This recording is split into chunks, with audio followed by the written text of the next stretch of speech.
So hey guys, welcome back to our channel, that is BSc by Paras Khatri. The topic which we are discussing today is of Geography class 9 unit 6, that is population. So population is something which is every country is concerned of. Her country की इस वक्त जो समस्या है, especially the growing countries like India, Bangladesh, Pakistan are always been concerned with their population part. अब population एक तरफ एक कर्ज की तरह काम करती है, क्योंकि आप देखिए जितने भी रिसोर्सेज प्लानिंग कुछ भी अगर की जाती है तो वो सब कुछ खराब इसी वजह से हो जाती है क्योंकि किसी कंट्री की पॉपुलेशन बहुत ज्यादा है. और एट द सेम टाइम अगर हम इंडिया की बात करें तो it is a boon to us, ये हमारे लिए एक वरदान जैसा भी है. बिकॉज अगर आज इंडिया आउट परफॉर्म कर रहा है दूसरी कंट्रीज को in terms of economic growth, तो उसका मेन रीजन हमारी पॉपुलेशन ही है.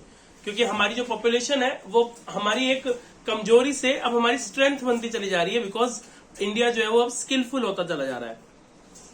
तो सबसे पहले बात करते हैं कि पॉपुलेशन इंपॉर्टेंट इसलिए भी है क्योंकि यही वो आप कह सकते हो कि एस्पेक्ट है, यही वो फैक्टर है जो कि किसी भी कंट्री के ग्रोथ एंड डेवलपमेंट का पार्ट बनता है. जैसे चाइना आज वर्ल्ड सुपर पावर इसलिए बन गया क्योंकि उन्होंने अपनी पॉपुलेशन का अच्छा फायदा उठाया. उन्होंने अपनी पॉपुलेशन को स्किलफुल कर दिया. उनकी जब पॉपुलेशन स्किलफुल हो गई तो उन्होंने मैन्युफैक्चरिंग के अंदर, अब चाइना को वर्ल्ड्स मैन्युफैक्चरर बोलते हैं. ठीक है, वर्ल्ड्स मैन्युफैक्चरर मतलब पूरी दुनिया में किसी को भी कुछ भी बनाना होता है तो वो कहता है चाइना में बनवाओ, सबसे बढ़िया सबसे सस्ता पड़ेगा. क्यों? क्योंकि वहां की लेबर स्किलफुल है और चीप है, क्योंकि ज्यादा अवेलेबल है. इसी तरीके से इंडिया भी क्या कर रहा है, अपने ग्रोथ के रास्ते के अंदर पॉपुलेशन को एज अ बेनिफिट लेकर के चलना चाहता है, ना कि एज अ कमजोरी. ठीक है, अब हमारा जो पॉपुलेशन के लाइक फैक्टर्स है क्या, हमारा पॉपुलेशन का डेमोग्राफिक्स है क्या. तो इंडिया का जब लास्ट सेंसस हुआ था 2011 के अंदर, तो इंडिया की पॉपुलेशन वाज रफली अराउंड 1.2 बिलियन, यानी कि करीब करीब 120 करोड़ थी. अब अगर इस टाइम क्या होना था, अभी 2020 में होनी थी दोबारा से, लेकिन कोरोना की वजह से वो सेंसस नहीं हो पाया. लेकिन जो अब हो रहा है, मतलब कि अब दोबारा से होना शुरू होगा, तो हमारा जो अप्रोक्सीमेट है वो अराउंड 135 करोड़ के आसपास का है. ठीक है, यानी कि 1.35 बिलियन के आसपास का अप्रोक्सीमेट है.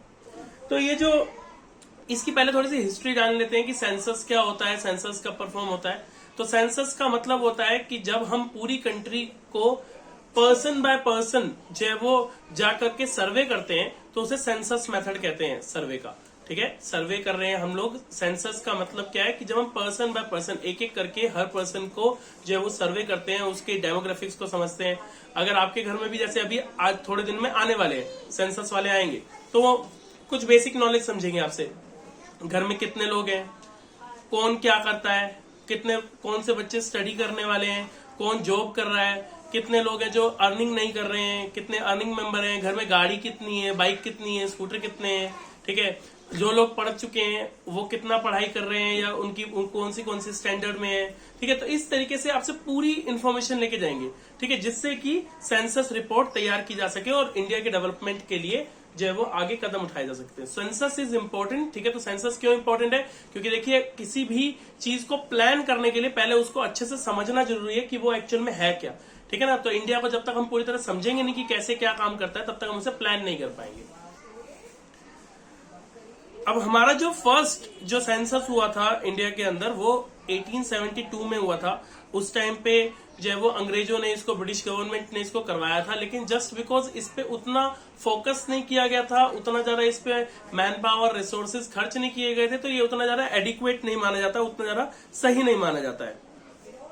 ये हर 10 साल में किया जाता है, तब से शुरू होके हर 10 साल में किया जाता है, except for the Covid year. ठीक है, ये कोविड वाला जो ईयर था 2020-21, उसको छोड़ के तब से अब तक हर 10 साल में ये किया जाता है.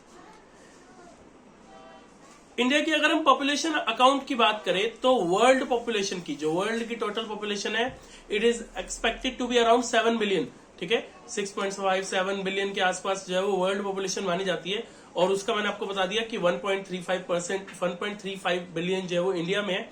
तो हम लोग वर्ल्ड की टोटल पॉपुलेशन का अराउंड 17.5% जो है वो काउंट करते हैं. ठीक है, मतलब हमारे पास में पूरे वर्ल्ड का 17.5% लोग हमारे यहाँ पर रहते हैं. हमारे इंडिया की जो सबसे मोस्ट पॉपुलस स्टेट है, जहां पे सबसे ज्यादा पॉपुलेशन है, that is Uttar Pradesh. Around 21-22 crore people are like living in Uttar Pradesh itself. तो हमारे उत्तर प्रदेश के अंदर उतनी पॉपुलेशन है जितनी कि पाकिस्तान की अकेले की है. ठीक है, तो इस तरीके से जो है वो मतलब कि सबसे पॉपुलस हाईएस्ट पॉपुलस जो स्टेट है इंडिया की दैट इज उत्तर प्रदेश। और अगर हम लोएस्ट पॉपुलस स्टेट की बात करें, पॉपुलस समझ रहे हो ना, लेस मतलब पॉपुलेशन के हिसाब से, तो लेस पॉपुलस अगर स्टेट की अगर हम बात करें तो दैट इज सिक्किम। ठीक है, तो सिक्किम की पॉपुलेशन सबसे लो है। अब बात करते हैं डेंसिटी की। तो पहले तो आप समझते हो ना डेंसिटी क्या है, it's a scientific word. Science मना मत करो यार, साइंस में पढ़ा है हमने। ठीक है, डेंसिटी का मतलब क्या होता है कि किसी भी चीज के अंदर कितनी चीज घोली गई है। या फिर आसान भाषा में मैंने एक एग्जांपल दिया था कि आप लोग घर में परफॉर्म करके देखना कि एक जगह कोक की बोतल ले लेना, उसी बोतल के अंदर पानी भर के दूसरी तरफ ले लेना और दोनों को पानी में डुबो के देखना कौन सा डूब रहा है, कौन सा जो है वो ऊपर पानी में तैर रहा है। तो मैंने आपको बताया था कि जिसके अंदर जो है वो मतलब कि लाइक लेस शुगर होगा, ठीक है, लेस शुगर किसमें होगा, पानी में होगा या कोक में होगा, पानी में, वो ऊपर आ जाएगा। क्यों? क्योंकि डेंसिटी कम है उसकी। ठीक है ना, तो डेंसिटी से मतलब क्या हुआ कि पर अमाउंट कितना घोला गया उसके अंदर। ठीक है, सॉल्यूट घोला गया। अब पॉपुलेशन के पॉइंट ऑफ व्यू में डेंसिटी का मतलब क्या है, कितना भरा गया है। जैसे एग्जांपल के लिए अब अगर मैं बात करूं, आप किसी पॉश इलाके में चले जाओ जैसे न्यू दिल्ली, तो वहां पे यू विल सी कि यार एक एक बंगलो ना 500 600 गज में है और उस बंगलों के अंदर कोई 4 लोग रहते हैं, कहीं पे 3 लोग रहते हैं, कहीं पे 5 लोग रहते हैं। तो इसका मतलब क्या हुआ, अगर वो पूरा एरिया मान लो कि 4 किलोमीटर के एरिया में बसा हुआ है और वहां पे मान लो सिर्फ 200 लोग रहते हैं, तो इसका मतलब क्या हुआ कि वहां की डेंसिटी बहुत लो है। पर यही अगर मैं विजय विहार में बात करूं, एक एक बिल्डिंग के अंदर 7-7 8-8 फ्लोर है, हर फ्लोर के अंदर 7-7 8-8 लोग रह रहे हैं। तो दिस मीन्स कि एक बिल्डिंग के अंदर, जैसे हमारे घर में, मेरे को ज्यादा तो नहीं पता, हमारी गली के अंदर ही अगर मैं लास्ट में देखूं ना, इस तरफ लेफ्ट साइड वाली जो बिल्डिंग है ना, उसके अंदर आई थिंक 14-15 जो फैमिलीज रहती हैं एक ही बिल्डिंग के अंदर। तो उस घर के अंदर ही जो है वो अराउंड आप कह सकते हो कि 50-60 लोग रह रहे हैं उसी एक बिल्डिंग के अंदर। तो ये क्या हो गया, डेंसिटी हाई है या लो है? हाई है। इस तरीके से हम पॉपुलेशन की डेंसिटी को नापते हैं। तो इंडिया की ओवरऑल डेंसिटी कितनी है? इंडिया की ओवरऑल डेंसिटी इज अराउंड 380 से 90, रफ फिगर होती है, 380 to 90 पीपल पर स्क्वायर किलोमीटर। मतलब एक स्क्वायर किलोमीटर के एरिया में जो है वो 1 किलोमीटर के एरिया में लगभग 380 से 390 लोग रहते हैं। ठीक है, इंडिया की अब ये तो पूरे इंडिया का हो गया, पर लेकिन स्टेट वाइज भी तो होगा। तो स्टेट वाइज बिहार जो है वो सबसे ज्यादा हाईली डेंस पॉपुलेशन है। वहां पे 1 स्क्वायर किलोमीटर के एरिया में 1100 लोग रहते हैं। ठीक है, मतलब एक किलोमीटर के अंदर एरिया में 1100 लोग रहते हैं वहां पर। ठीक है, सबसे ज्यादा डेंसिटी हाई वहां की है। और सबसे लो डेंसिटी कहां की है? सबसे लो डेंसिटी है अरुणाचल प्रदेश की, जहां पे 1 किलोमीटर के एरिया में सिर्फ 17 लोग रहते हैं। ठीक है, तो सबसे जो लोएस्ट डेंसिटी है वो किसकी है? वो है आपकी अरुणाचल प्रदेश की, जहां पे 1 किलोमीटर के एरिया में सिर्फ 17 लोग रहते हैं। ठीक है,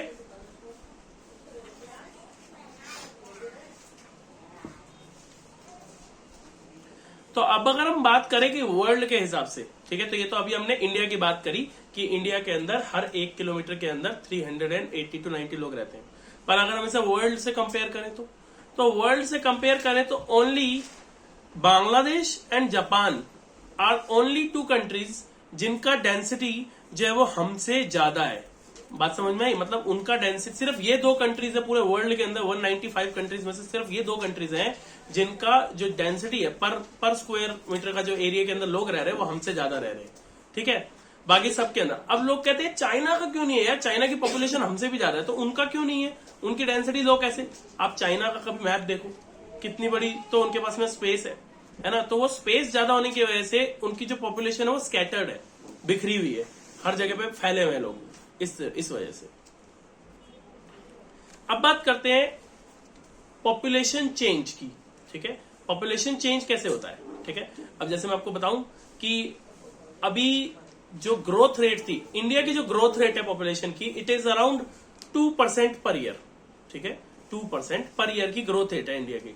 2 से कभी 3 हो जाती है, कभी 2 से 1 रह जाती है, 1 to 3 के बीच में स्केल चलता है। इंडिया की ग्रोथ रेट ये है। चाइना की जो ग्रोथ रेट थी ना, आज से करीब 5-7-10 साल पहले, वो ऑलमोस्ट 3.5-4% तक चली गई थी। उन्होंने क्या किया, उन्होंने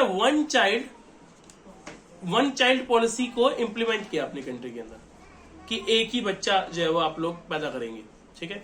उसके ऊपर कुछ स्ट्रिक्ट लॉज लगाए, कुछ पेनल्टीज लगाई, कुछ चालान करे, मतलब बहुत कुछ किया, जिससे कि क्या हो गया, वहां की पॉपुलेशन का डेमोग्राफिक चेंज हुआ और आज उनकी जो पॉपुलेशन ग्रोथ है वो हमसे भी कम है। अभी हमारा सेंसस हुआ नहीं, अगर हमारा सेंसस हो जाता ना तो शायद हमारी पॉपुलेशन उनसे ज्यादा ही होती और हम पॉपुलेशन में नंबर 1 हो गए होते। वो अभी सेंसस हुआ नहीं, इस वजह से पता नहीं है। नाउ पॉपुलेशन चेंज का मतलब क्या है, जैसे वहां पे पॉपुलेशन चेंज हो गया, मतलब कि ये क्या है, अगर मैंने पिछले साल पॉपुलेशन चेक करी, इस साल पॉपुलेशन चेक करी, तो पॉपुलेशन में जितना चेंज है उसे पॉपुलेशन चेंज बोलते हैं। अब आप कहोगे पॉपुलेशन चेंज होता कैसे है, तो पॉपुलेशन चेंज होता है 3 फैक्टर्स की वजह से, ठीक है। 3 चीजों की वजह से पॉपुलेशन चेंज होता है। सबसे पहले तो birth rate, death rate and migration, ठीक है। ऐसे समझिए, बर्थ रेट जितने ज्यादा बच्चे पैदा होते जाएंगे, ठीक है, और जितनी तेजी से बच्चे पैदा होते जाएंगे, ठीक है, जैसे मैं आपको बताता हूं, there is something called as fertility rate, ठीक है। फर्टिलिटी रेट, इसका मतलब क्या है कि इंडिया में हर वुमेन कितने बच्चे एज एन एवरेज पैदा कर रही है। तो यू शॉक्ड टू नो कि इंडिया का जो मतलब कि ये है ना, मतलब कि लाइक जो एवरेज है वो है 2.7। मतलब अब इसको ये मत कहना कि क्या आधे बच्चे कैसे पैदा हो रहे हैं, मतलब वो है ना परसेंटेज वाइज ना, एवरेज में है ना, तो इस तरीके मतलब लगभग 2 से 3 बच्चे जो है वो हर वुमेन पैदा कर रही है इंडिया के अंदर, ठीक है ना। तो ये क्या शो करता है, ये शो करता है बेसिकली क्या, हाई बर्थ रेट, ठीक है, कि हमारा बर्थ रेट बहुत ज्यादा हाई है। अब डेथ रेट की बात करते हैं। डेथ रेट से मतलब क्या है कि कितने लोग मर रहे हैं, मतलब पिछले साल के मुकाबले में इस साल कितने लोग मर गए, वो डेथ रेट हो जाएगा। तो अब आप मुझे सोचिए, अब सोच के बताइए कि अगर किसी कंट्री में पॉपुलेशन का बर्थ रेट ज्यादा हो, डेथ रेट कम हो, तो क्या होगा, पॉपुलेशन बढ़ेगी या घटेगी? बढ़ेगी। भाई बच्चे पैदा ज्यादा हो रहे हैं, पिछले मर कम रहे हैं, ठीक है ना, तो यानी कि पॉपुलेशन बढ़ेगी। और यही इसका उल्टा, ठीक है ना, उल्टा कैसे होगा कि डेथ रेट ज्यादा हो और बर्थ रेट कम हो, तो वहां क्या होगा, वहां पे पॉपुलेशन कम होती चली जाएगी, ठीक है। अब आप कहोगे यार हमारे यहाँ तो प्रॉब्लम ऑब्वियसली पहले वाली है, हमारे यहाँ पे बर्थ रेट ज्यादा है, डेथ रेट कम है, तो हमारे यहाँ पे क्या सेकंड वाली कंडीशन होनी चाहिए थी? तो वो भी नहीं होनी चाहिए थी, क्योंकि अगर किसी कंट्री में डेथ रेट ज्यादा और बर्थ रेट कम होता है तो लोग कम बर्थ रेट को नहीं देखते, ज्यादा डेथ रेट को देखते हैं। क्योंकि ज्यादा डेथ रेट क्या शो करता है, lack of health care infrastructure, है ना। भाई अगर आपके यहाँ पर ज्यादा लोग मर रहे हैं, इसका मतलब क्या है कि आपके यहाँ पर लोग जब बीमार होते हैं उन्हें बचाया ही नहीं जा पाता, है ना। तो कहीं ना कहीं गलती किसकी मानी जाती है, हॉस्पिटल्स की, कि आपके पास ऐसे एफिशिएंट हॉस्पिटल्स नहीं है, ऐसा हेल्थ केयर इंफ्रास्ट्रक्चर नहीं है, आपके पास काबिल डॉक्टर नहीं है, ये माना जाता है। तो समझ में आ गया बर्थ रेट डेथ रेट का कहानी। तीसरी चीज है माइग्रेशन, इसको ध्यान से समझना। अब अगर मैं कनाडा की पॉपुलेशन की बात करूं, ठीक है, कनाडा की पॉपुलेशन की बात करूं, तो कनाडा की पॉपुलेशन बहुत ही तेजी से बदल रही है, ठीक है, बहुत ही तेजी से चेंज हो रही है। इसके पीछे मैं आपको रीजन बताता हूं, बट पहले मैं आपको एक वो बताता हूं। एक मीम देखे मैंने अभी कल परसों, उसके अंदर क्या लिखा था, बड़ा इमोशनल सी मीम थी, ऊपर से इमोशनल थी, नीचे जाके मजाकिया हो गई।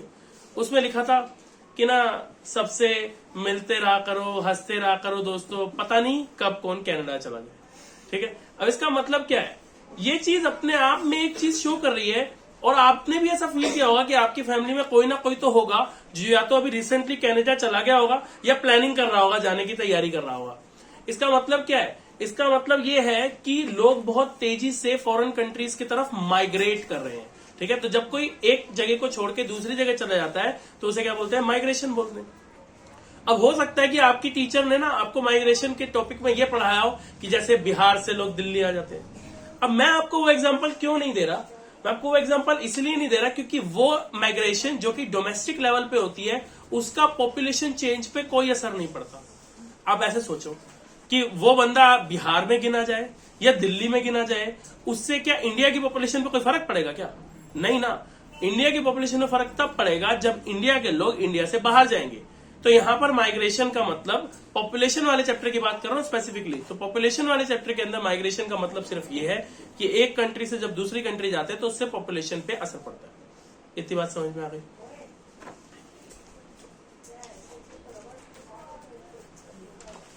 अब बात करते हैं कि इंडिया का डेथ रेट कम क्यों हो गया, क्योंकि आज से अगर हम 30 साल पहले की बात करें ना तो इंडिया का डेथ रेट अच्छा खासा था, ठीक है। तो अब क्यों कम हो गया? तो जब भी किसी भी कंट्री का डेथ रेट कम होता है वो एक अच्छा साइन माना जाता है। क्यों अच्छा साइन माना जाता है? क्योंकि वहां इसका मतलब ये होता है कि वहां पे हेल्थ केयर फैसिलिटीज अच्छी हो गई है। ठीक है, मतलब पहले क्या था, किसी बंदे को कोई दिक्कत हो रही है, हॉस्पिटल्स में इलाज नहीं है, हॉस्पिटल पहुंच ही नहीं पा रहा, एक ही हॉस्पिटल है 20 गांव के लिए, तो पहुंच ही नहीं पा रहा वहां तक। तो इस तरीके से प्रॉब्लम्स थी। लेकिन अब अगर डेथ रेट कम हुई है, दिस मीन्स कि अच्छी हेल्थ केयर फैसिलिटी। क्लियर है?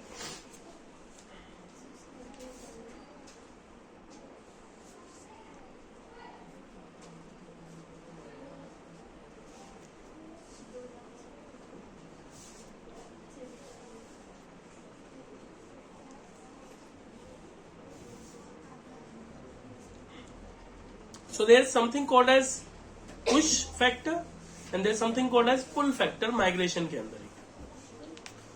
तो सबसे पहले बात करते हैं पुश फैक्टर की।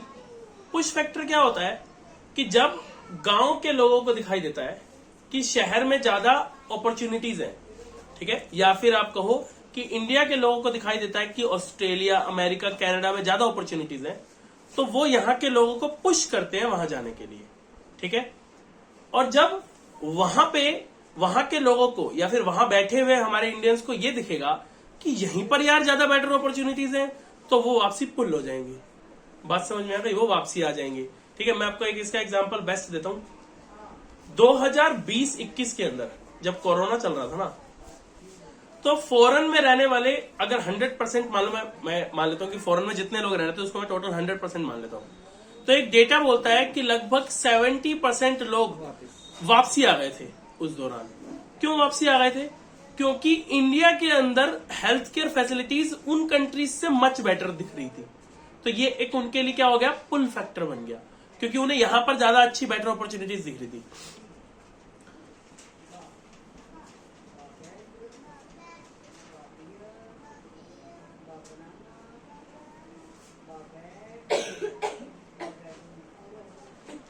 अब बात करते हैं एज कॉम्पोजिशन की। एज कॉम्पोजिशन एक बेसिक कैरेक्टरिस्टिक है पॉपुलेशन का, कि हमें यह समझना होता है कि किस कंट्री में कितनी कैसी पॉपुलेशन है। जैसे मैं आपको जापान का एक कंडीशन बताता हूं। जापान को लोग ना ओल्ड कंट्री बोलते हैं। अब ओल्ड कंट्री क्यों बोलते हैं? पुरानी कंट्री है क्या? नहीं, ओल्ड कंट्री इसलिए बोलते हैं क्योंकि वहां पर जो पॉपुलेशन 59 एंड अबव है ना, वो ज्यादा है 15 एंड बिलो से भी। बात समझ रहे हो? मतलब उतने यंग लोग नहीं है जितने की बूढ़े लोग हैं। और इंडिया को एक यंग कंट्री माना जाता है। यंग कंट्री क्यों माना जाता है? क्योंकि यहाँ की लगभग 60% पॉपुलेशन 35 इयर्स से बिलो की है। समझ में आया? 60 to 70% जो पॉपुलेशन है वो 35 की एज से नीचे है। दिस मीन्स कि सब जवान है, सब यंग है। तो यंग कंट्री में कोई भी कंट्री ज्यादा इन्वेस्ट करने को तैयार है, क्योंकि उन्हें पता है कि भाई इनका फ्यूचर ब्राइट है। तो पहले बात करते हैं चिल्ड्रंस की। तो इकोनॉमी के पॉइंट ऑफ व्यू से चिल्ड्रन किसको माना जाता है? तो इकोनॉमी के पॉइंट ऑफ व्यू से चिल्ड्रन 18 ईयर से नीचे वालों को नहीं माना जाता, 15 ईयर से नीचे वालों को माना जाता है। क्यों भाई? क्योंकि 15 ईयर्स के बाद में कोई भी व्यक्ति काम कर सकता है। ठीक है, वो कोई जॉब कर सकता है, कोई भी कहीं पे भी किसी के यहाँ पे नौकरी कर सकता है, कर सकता है। ठीक है, फिर तो इनको क्या माना जाता है? 15 से बिलो वालों को माना जाता है अनप्रोडक्टिव। ठीक है, अनप्रोडक्टिव माना जाता है। ठीक है, और एक लायबिलिटी माना जाता है, क्योंकि ये तो अब ये हमारे से पहले हमारे रिसोर्सेज को यूज करेंगे, बाद में इन रिसोर्सेज का पे बैक करेंगे। ठीक है, जब वो काम करने लगेंगे, बिजनेस करने लगेंगे। फिर वर्किंग एज किसे माना जाता है? 15 ईयर्स टू 59 ईयर्स। ठीक है, इसको वर्किंग एज माना जाता है। और फिर एज किसको माना जाता है? 59 एंड अबव को। और ये सब क्या है? ये सब हमारे लिए लाइबिलिटीज होती है। ठीक है, कंट्री के लिए लाइबिलिटीज होती है 59 ईयर्स एंड अबव। अब बात करते हैं सेक्स रेशियो की। तो सेक्स रेशियो या फिर जेंडर रेशियो जो है वो बेसिकली क्या शो करता है कि किसी भी जगह पर 1000 फीमेल्स पर कितने मेल्स हैं, उनके कंपैरिजन में कितने मेल्स हैं। ठीक है, तो इसकी अगर हम बात करें तो इंडिया का जो सेक्स रेशियो है इट इज अराउंड 940। ठीक है, मतलब इंडिया में हर 1000 फीमेल्स पर जो वो मतलब कि जो वो हर 1000 मेल्स पर, सॉरी मैं उल्टा बोल रहा हूँ, हर 1000 मेल्स पर 1000 मेल्स पर जो है वो 940 फीमेल्स है। ठीक है, तो इसका मतलब क्या है कि नंबर ऑफ फीमेल्स कम है। अब इसके पीछे का लॉजिक आप जानते ही हो। ठीक है, कि लोग जो है वो मतलब कि जो लाइक फीमेल होती है, फीमेल को लोग जो है वो फीमेल फ्यूटिसाइड करा देते हैं, मतलब क्या है, उसको गर्भ में ही मरवा देते हैं। ठीक है, तो इसी के लिए जो है वो MRTP एक्ट बनाया गया है। MRTP एक्ट क्या है? MRTP एक्ट है कि जो छोटे बच्चे गर्भ में होते हैं, मतलब कि वूम में होते हैं मदर के, उनका आप चेक नहीं करवा सकते कि वो मेल है या फीमेल है इंडिया में। It is a punishable crime in India. ठीक है, इंडिया के अंदर ये एक दंडनीय अपराध है कि आप नहीं करवा सकते इस चेक को, क्योंकि इसी की वजह से क्या हो रहा है, ये जो सेक्स रेशियो है वो कम हो गया था। ठीक है, पिछले कुछ टाइम। ठीक है, लेकिन अब वो दोबारा बढ़ने लगा है क्योंकि ये MRTP एक्ट आ गया। हाईएस्ट, मतलब स्टेट के हिसाब से देखते हैं तो हाईएस्ट सेक्स रेशियो कहाँ है? केरला में। केरला में हर 1000 मेल्स के ऊपर 1084 फीमेल्स है। ठीक है, मतलब वहां पर नंबर ऑफ फीमेल्स ज्यादा है मेल्स के मुकाबले। और लोएस्ट की बात करें तो लोएस्ट हरियाणा में है। ठीक है, लोएस्ट हरियाणा में कैसे है कि वहां पर 977 है। ठीक है, अब आप कहोगे कि इंडिया का तो 940 था, तो वो इसी वजह से है ना, वो तो एवरेज है ना। ठीक है, लेकिन वैसे लोएस्ट हरियाणा का है। लिटरेसी रेट क्या होता है? तो 7 years एंड अबव, ठीक है, 7 साल या उससे ऊपर के एक कंट्री में कितने लोग पढ़ना व लिखना जानते हैं, उसको लिटरेसी रेट बोलते हैं। ठीक है, सिर्फ पढ़ना और लिखना, ये नहीं कि उनको कहो कि मैथ्स के क्वेश्चन नहीं आते, तुझे इंग्लिश नहीं आती, कुछ भी, सिर्फ पढ़ना और लिखना अगर आता है कोई भी भाषा में तो उसे लिटरेट कहते हैं। ठीक है, और अगर वो नहीं आता तो उसे इलिटरेट कहते हैं। ऑक्यूपेशनल स्ट्रक्चर की बात करते हैं तो इंडिया के अंदर जो ऑक्यूपेशन है, जो काम है, वो 3 कैटेगरीज में बटे हुए हैं। ठीक है, प्राइमरी, सेकेंडरी, टर्शरी। एक एक लाइन में समझा दूंगा, बस ध्यान से समझना। प्राइमरी सेक्टर या फिर प्राइमरी इंडस्ट्रीज कौन सी होती हैं? जिसके अंदर हम या तो कोई नेचर से रिलेटेड प्रोडक्ट सर्विसेज बनाए, जैसे कि मान लो आप खेत में कुछ उगा रहे हो। ठीक है, आपने कोई मान लीजिए कि आपने मुर्गी पाल रखी है, अंडे ले रहे हो, आपने मधुमक्खी का छत्ते बना रखे, वहां से हनी बना रहे हो, तो नेचुरल प्रोडक्ट्स आप बना रहे हो। ठीक है, या उगा रहे हो, तो वो होता है प्राइमरी सेक्टर।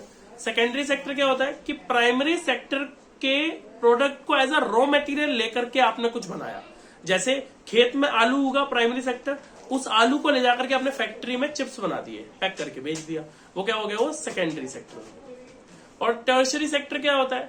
टर्शरी सेक्टर होता है ऐसी सर्विसेज जो कि प्राइमरी और सेकेंडरी सेक्टर्स को मदद करे काम करने में, जैसे banking, insurance, communication, warehousing, transportation, ये सब कुछ। ठीक है, अब गवर्नमेंट ऑफ इंडिया ने जो है वो कॉम्प्रिहेंसिव फैमिली प्लानिंग की शुरुआत करी, कब? 1952 में।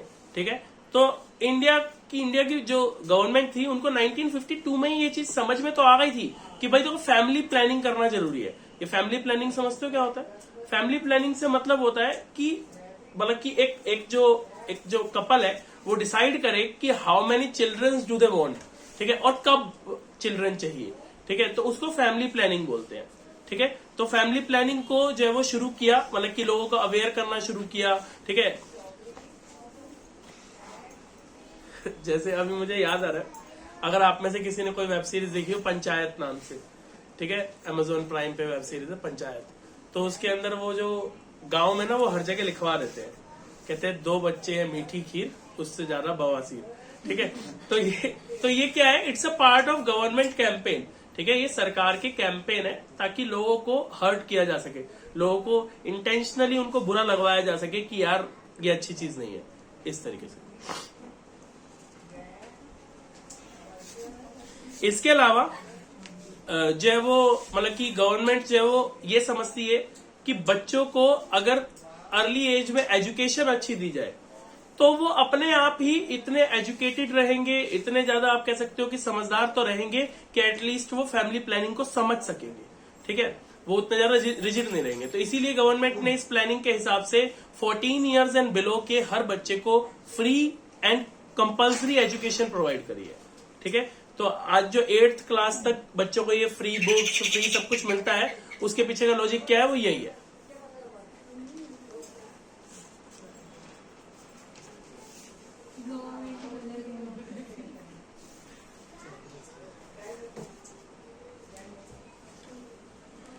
Okay, so that's all for this chapter. तो अगर आपको कोई डाउट है तो आप पूछ सकते हो और आप कमेंट सेक्शन में भी पूछ सकते हो। Thank you.